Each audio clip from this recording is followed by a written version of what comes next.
Баршаңызға қайырлы күн. Бүгінгі видеода медовый бархат деп аталатын дәмі өте ерекше дәмді болып шығатын рулеттің рецептісімен бөлісемін.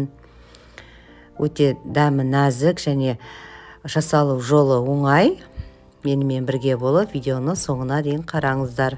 Бізге қажетті заттар 4 жұмыртқа, сұйық май, қант, ұн, табиғи бал және де ас содасы қажет болады.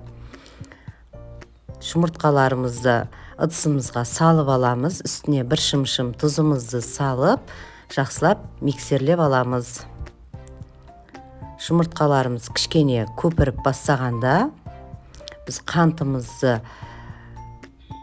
2-3 бөліп салып, миксердің жай жылдамдығынан бастап, жылдамдығын көтере отыра, 10-15 минуттай жақсылап миксерлеп аламыз.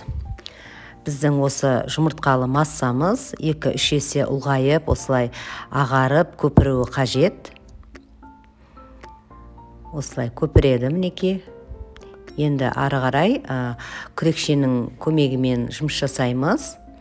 Табиғи балымызды осы массамызға қосамыз. Қосып жақсылап біріккенше араластырамыз. Біздің балымыз табиғи болғаны дұрыс. Және де осындай сұйық бал болса, жақсы араласып, жақсы бірігетін болады. Біз массамызды астынан үстіне көтере отыра, осы жұмыртқалы массамызды басып алмай, жақсылап араластыратын боламыз. Електен өткізілген ұнымызды 2-3 бөліп қосып, түйіршік қалмағандай жақсылап араластыратын боламыз.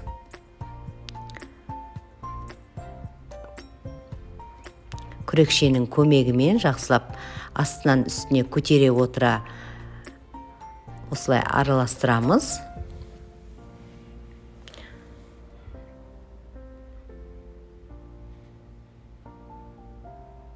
Ұнымыздың қалғанын салып, күрекшенің көмегімен осылай жақсылап араластырып аламыз. Енді үстіне ас содасын қосатын боламыз. Ас содасы біздің балымызбенен реакцияға кіріп, біздің қамырымыз көтерілетін болады. Үстіне сұйық майымызды құямыз. Сұйық майымызды құйған соң, біз массамызды осылай астынан үстіне көтере отыра, жақсылап араластырамыз. Біздің сұйық майымыз астына шөгіп қалмауы қажет. Және де біздің массамыз басылып қалмауы керек. Ал енді осы массамызды пергамент қағазымыздың үстіне осылай құйып жайғастырып аламыз. Күрекшеміздің көмегімен кішкене тегістеп жібереміз. Енді осы рулетімізді біз 180 градуста қызып тұрған пешімізде 10-15 минут қана пісіріп аламыз. Осылай беті қызарғанша ұстасаңыз болады. Біздің рулеттеріміз өте жұмсақ. Және де осы үстіне тағы да бір пергаментті қойып, осылай аударамыз. Ыстықтай тұрған кезінде осылай астындағы пергаменттен босататын боламыз. Осы рулетімізге қажетті заттардың бәрін осы видеоның астына жазып қалдыратын боламын. Біз пергаментімізден осылай босатып алдық. Енді сол пергаментімізді үстіне қойып, тағы да екінші жағына аударып аламыз. Біз екінші жағына осылай аударып алдық. Енді осы пергаментіне қағазымызды қайта үстіне салып, біздің тестамызды тығыз қылмай, бос қылып, рулет күйіне енуі үшін осылай жұмсақ бос қылып, орап қоятын боламыз. Осы күйінде суы қажет.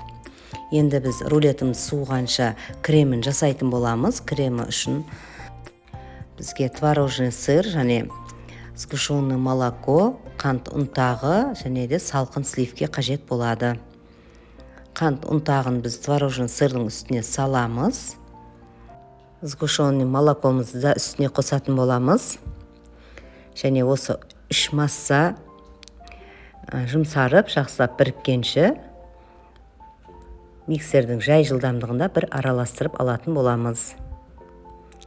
Осы массамыздың үстіне енді салқын сливкемізді құятын боламыз, кілегейімізді. Миксерімізбен жақсылап араластырып, осындай қою крем шыққанша жақсылап араластыратын боламыз. Бізде осындай қою крем шығады, өзінің формасын ұстап тұратын. Өте нәзік, дәмді, және де дәл осы крем бархат деп аталғандықтан біздің рулетіміз медовый бархат болып аталады. Біздің рулеттеріміз толықтай суыған. Енді осыны шет-шетін тегістеп кесіп алатын боламыз. Рулетіміз әдемі шығуы үшін. Шет-шетін осылай мінекей кесіп алдық. Енді бұны біз блендердің көмегімен езіп, әсемдеуге пайдаланатын боламыз. Рулетіміздің ортасына осылай кремдерімізді салып, жайғастырамыз. Спатуланың көмегімен жақсылап тегістеп жайып алатын боламыз. Кремдерімізді осылай тегістеп шығамыз. Осы кремнің үстіне өз қалауларыңыз бойынша жеміс-жидектер салсаңыздар болады. Мен бірақ осылай қалдыратын боламын. Енді осы рулеттерімізді шетінен бастап ақырындап орайтын боламыз. Кішкене тығыздау қылып орау қажет енді. Осы пергаментный бумагамыздың көмегімен осылай рулетті орайтын боламыз.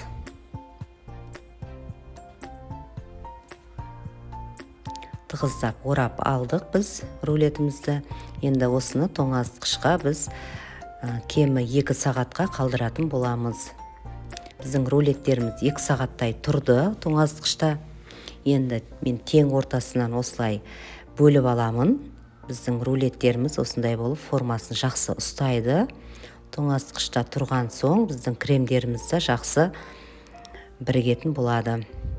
Біз рулетіміздің шет-шетін алып тастаймыз. Біздің рулеттеріміз әдемі шығуы үшін. Енді біз қалған кремімізді рулеттеріміздің бетіне жақсылап жағып аламыз. Және де жаңағы ұнтағымызды біз рулеттеріміздің бетіне салып әсемдейтін боламыз. Біздің рулеттеріміз дайын, өте нәзік, өте керемет болып шығады. 1 сағаттай тоңазытқышта қалдырсаңыз болады. Берекелік дастарханның көркін ашады.